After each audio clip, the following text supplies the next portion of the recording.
Irmãos, irmãs, eis-nos reunidos no novo dia, neste domingo, para a celebração da Santa Missa. Iniciamos com a Igreja do Brasil o mês da Bíblia, um mês para a gente procurar desenvolver um zelo, um amor, um afeto pela Palavra de Deus, caso ainda não a tenhamos. Até costumo fazer um gracejo, que é o seguinte: se você não tem Bíblia, tem que ter. Então, quase todos aqui, acredito, têm. Se você tem Bíblia, tem que ler. Não basta deixar a Bíblia aberta como se fosse um amuleto lá em casa, juntando poeira, aberta num salmo que nem você mais olha a página. Então, se não tem, tem que ter. Se tem, tem que ler. Se você tem e lê, tem que procurar entender. Tá? E isso vai demandar estudar um pouco, ler um pouco mais, participar talvez de algum curso. Se você tem, lê, procura entender, aí não tem escapatória. Tem que viver. Então, se não tem, tem que ter. Se tem, tem que ler. Se ler, procurar entender o que lê. E se lê e entende, procurar viver. E vivendo, você vai anunciá-la, comunicá-la aos outros também. Então procuremos, especialmente neste mês, ter um zelo, um capricho com a palavra. A gente podia ter deixado uma Bíblia aqui em destaque.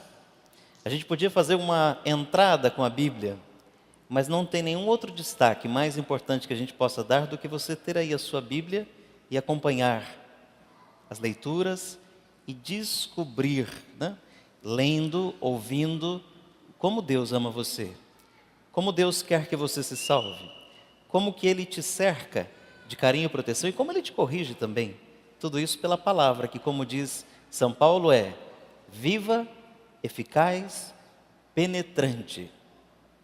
Quando a gente escuta a Bíblia, a leitura na missa, o próprio Cristo é quem fala conosco. Às vezes a voz do Cristo está meio fraca, quem lê. A voz do Cristo está meio grossa, meio fina. Não importa, o importante é a força da palavra. Então, se você não tem costume, tente criar o costume de ler a palavra, refletir a palavra e perguntar a Deus o que Ele tem a dizer a você nesse dia. Me recordo aqui de uma historieta.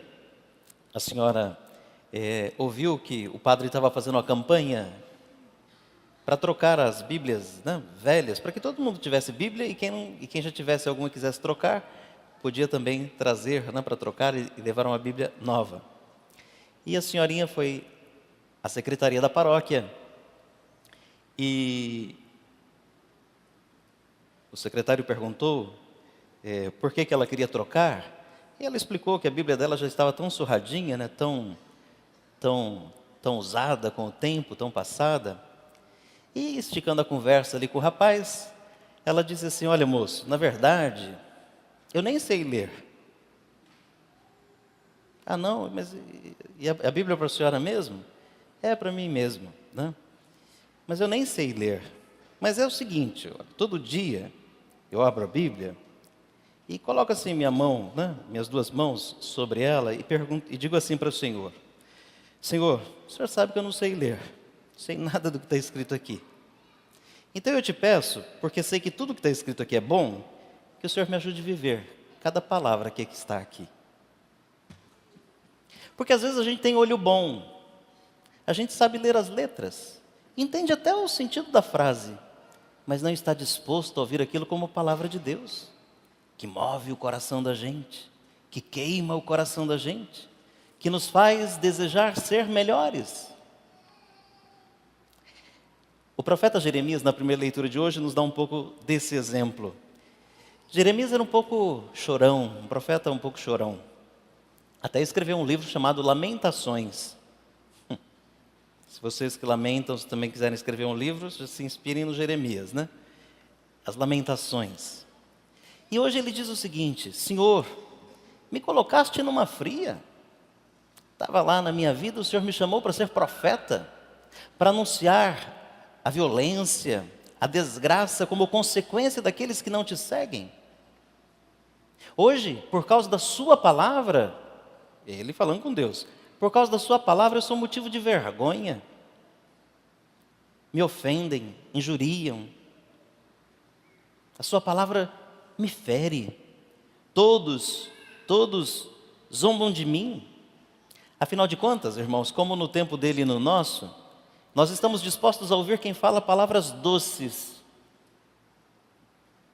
quem confirma as coisas que nós fazemos, e não quem anuncia palavras amargas e necessárias, como a história do remédio, né? Remédio amargo, nem sei se isso existe ainda, né? Mas remédio amargo fazia o seu benefício, né? De todo modo, Jeremias estava falando dessa tarefa desgastante. Essa palavra se tornou para mim um opróbrio e ludibrio todo dia. Na verdade é ludíbrio, né? Todo dia. A tentação dele era como de Jonas, de desistir, de fugir, como de muitos de nós. Quando conhecendo a palavra, somos como que forçados por dentro para anunciar a verdade aos outros, para não deixar os outros na escuridão, na miséria, na desgraça, no desconhecimento. Mas às vezes a gente se sente um pouco incomodado, porque tem que dizer a verdade vai provocar consequências diversas, às vezes reações contrárias a gente. Mas o profeta não desistiu, e nós começamos a leitura ouvindo assim: seduziste-me, Senhor. Uma palavra dura, mas o Senhor me seduziu, o Senhor me conquistou. A sua palavra queima em mim, a sua palavra é forte em mim. A sua palavra, como uma semente, foi ali plantada e vai se desenvolvendo e crescendo em mim. Seduziste-me, numa luta desigual, o Senhor e eu, o Senhor me venceu. Como vou me calar? Como vou deixar de anunciar? Não posso, não devo. Seduziste-me, Senhor. A palavra de Deus, portanto, entrou em Jeremias e fez assim, qual um fogo devorador, que o profeta não pudesse abafá-la. Ele não vai se calar. São Paulo, escrevendo aos Romanos, diz que é preciso a gente oferecer as próprias vidas, pessoas, em sacrifício vivo, como oferta agradável a Deus. Às vezes é fácil a gente ofertar R$2, R$10, R$100, às vezes até R$1.000, basta ter, né? Difícil mesmo é ofertar a vida. Gastar-se. Recordo-me aqui também do livro O Monge Executivo, aquela história do lanche X-Bacon Egg. Perto da hora do almoço dá até uma coisa, né? X-Bacon Egg, né? Bacon com ovo. Aí ele diz assim, ali tem a galinha e ali tem o porquinho, né? O ovo e o bacon. Um contribuiu, a galinha deu o ovo. O outro se envolveu, se doou. O porco teve que morrer para virar o bacon, né? Às vezes a gente consegue facilmente doar alguma coisa da gente. Dar-se, doar-se, gastar-se, consumir-se. Nem sempre é fácil. Como os que se casaram cheios de ilusões e, por exemplo, chega um filho e não estavam muito amadurecidos para isso, sentem que o filho roubou-lhes a vida, a alegria, quando devia ser o contrário. Mas tem quem se sente roubado pela família, sugado, tragado, porque não doa. Quem não doa, perde. Quem não verga, quebra.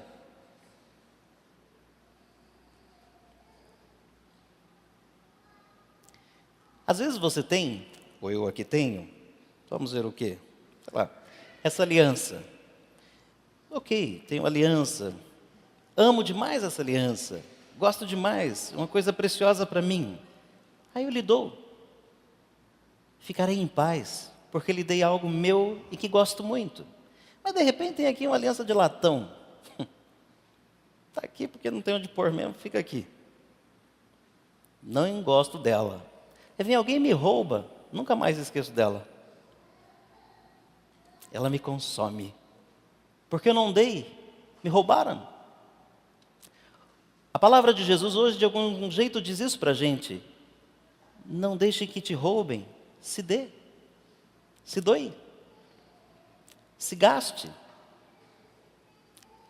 Nós rezamos a oração de São Francisco, e tenho a impressão de que gostamos tanto, quando diz assim, dando, que se recebe, é perdoando, se é perdoado, é morrendo, que se vive, e a gente podia ir dizendo tantas outras coisas. Jesus hoje diz isso. Quem quer ganhar a vida tem que perdê-la. Mas não à toa, como eu dizia agora.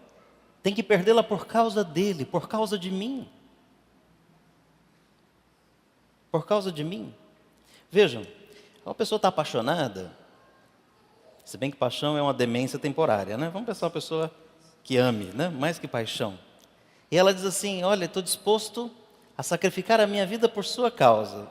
Os mais apaixonadinhos já disseram isso alguma vez, né? O outro escutou e sempre lembra, olha, não esqueça que você me falou que ia sacrificar a sua vida por mim, né? Vai sempre sendo lembrado, né?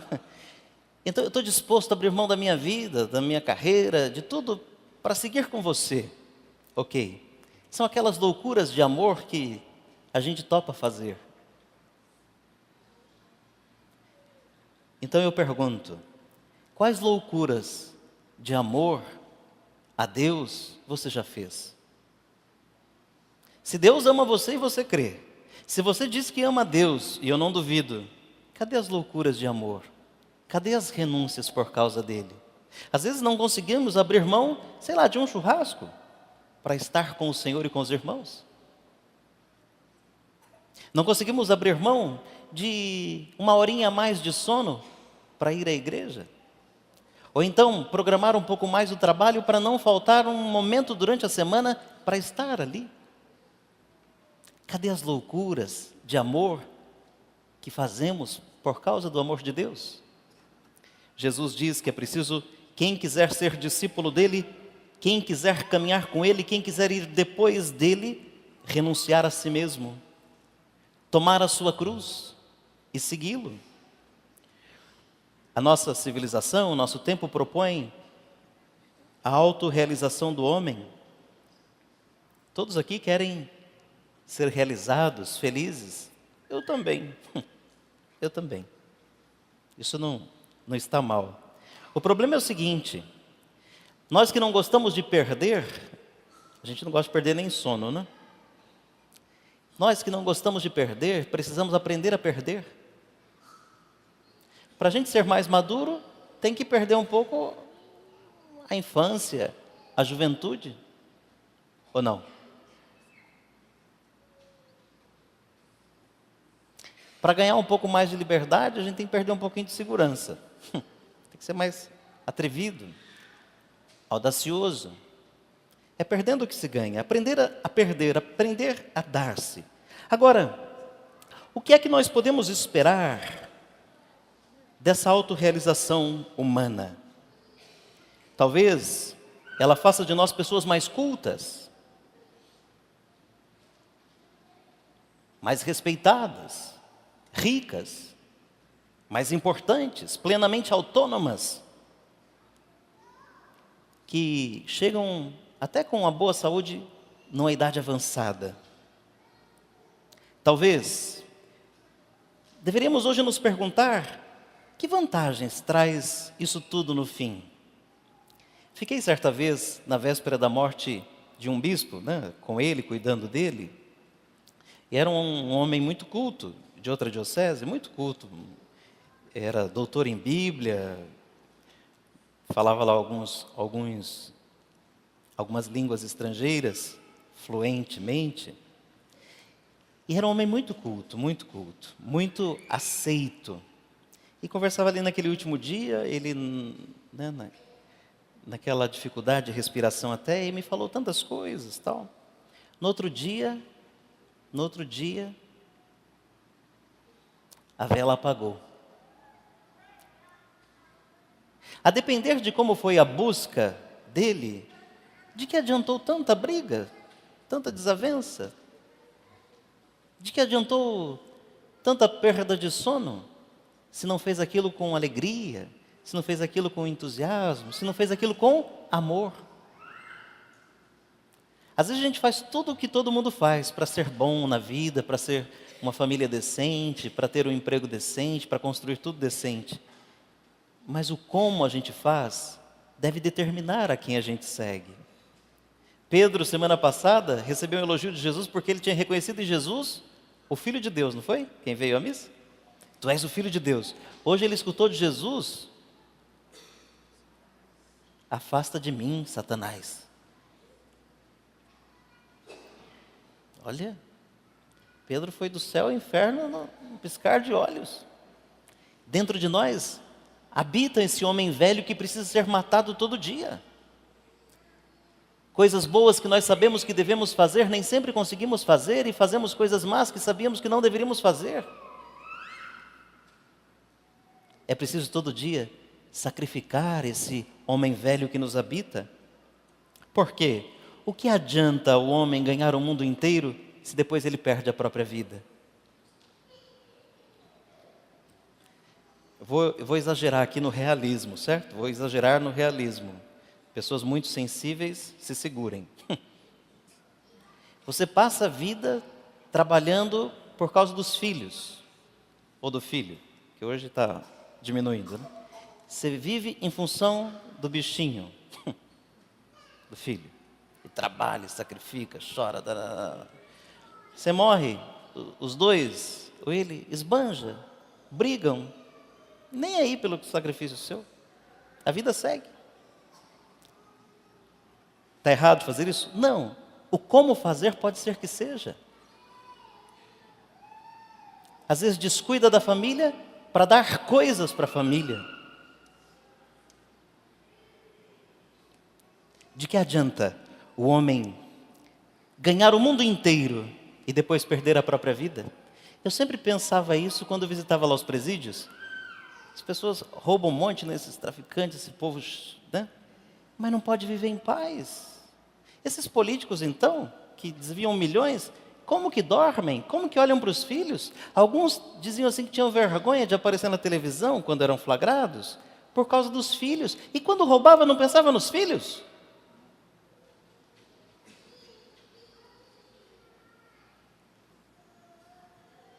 Que ética seletiva é essa, né? O problema não é que me vejam roubando, o problema é que eu roube. Se é Deus quem me julga, não o que o outro vê, né? De que adianta o homem ganhar o mundo inteiro se ele perder a própria vida? Santo Agostinho diz algo nesse sentido. O que adianta viver bem se não se vive para sempre?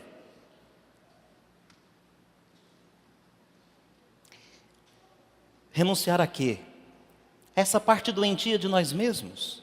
O inimigo de Deus e nosso. Esse inimigo que mora em nossa carne. Esse homem velho, esse homem egoísta, dominado pela ganância e pela concupiscência.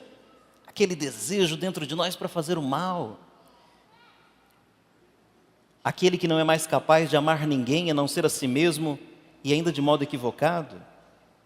O motivo da renúncia da nossa vida e de nós mesmos é por causa do amor de Deus, como eu dizia há pouco. Se Deus me ama e eu acredito, se eu amo a Deus e eu não duvido de você, que loucuras eu tenho feito por causa dele? Que excentricidade eu tenho feito por causa do amor de Deus?